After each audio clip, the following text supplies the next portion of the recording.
ማርቨል እንግሊሽ ቲዩብ ነው ከይስሐቅ ጋር።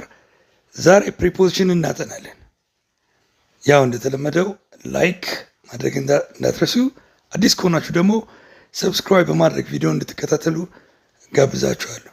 ፕሪፖዚሽንስ ኮሜንት ላይ ደጋግማችሁ ጽፋችሁልኛል። ያው ኢን ኦርደር ኦፍ ኢምፖርታንስ ስላሰብኩ ነው፣ በጣም ጠቃሚ ከሆኑት ከዛ ደግሞ ወደ ሌሎቹ በሚል ኦርደር ነው። ለማንኛውም እናያለን። ፕሪፖዚሽን ምንድን ናቸው?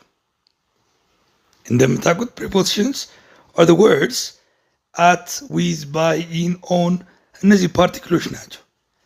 በቃላት መካከል ይገባሉ። ዳይሬክሽንን፣ ሲቹዌሽንን ምናምን የሚያሳዩ ቃላቶች ናቸው። አንዳንዶቹ የራሳቸው ትርጉም አላቸው። አንዳንዶቹ ደግሞ አገባባቸው በተለየ ሁኔታ ይጠናል ማለት ነው። ለማንኛውም ፕሪፖዚሽንስ በሁለት ይከፋላሉ፣ ዲፔንደንት እና ኢንዲፔንደንት።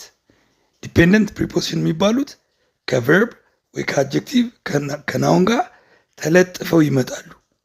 ኢንዲፔንደንት የሆኑት ራሳቸው ፕሪፖዚሽን አይነት ቃላቶቹ አይቀየሩም፣ ግን በሆነ ህግ መሰረት ራሳቸውን ችለው ይመጣሉ ማለት ነው።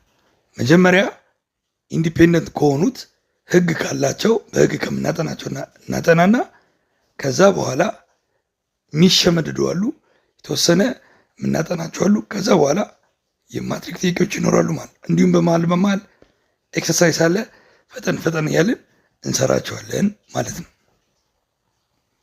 ኦኬ ሜጀር ሪሌሽንስ ኢንዲኬትድ ባይ ፕሪፖዚሽንስ።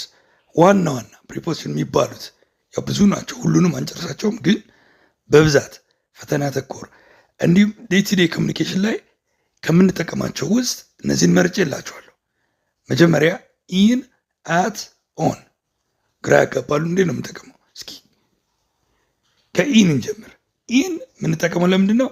to refer to bigger places in longer time expressions። ትልልቅ ቦታ ስናወራ ሀገር፣ ከተማ፣ ታውን፣ አህጉር እነሱን ስንጠቅስ ኢን እላለሁ። ኢን ኢትዮጵያ፣ ኢን አፍሪካ፣ ኢን አሜሪካ፣ ኢን ኤዥያ፣ ኢን አዲስ አበባ፣ ኢን ሎንደን። ከተማ ማለት እንደ ትልልቅ ቦታ ፓርቲኩለር ቦታ ያለው ውስን ቦታ ያለው ነው ማለት ነው። እንዲሁም ደግሞ ሎንገር ታይም ኤክስፕሬሽን ማለት ዓመተ ምህረት፣ ወራት፣ ክፍለ ዘመን ምናምን ስንጠቅስ ኢን እንላለን። ኤግዛምፕልስ ዊ ሜት ኢን አርባ ምንጭ። ልክ አርባ ምንጭ ምንድን ነው? ኢትስ አ ፕሌስ፣ ኢትስ አ ታውን፣ ትልቅ ከተማ ነው። ስለዚህ ኢን። ሺ ሊቭስ ኢን አውስትራሊያ፣ ኢትስ አ ካንትሪ ራይት።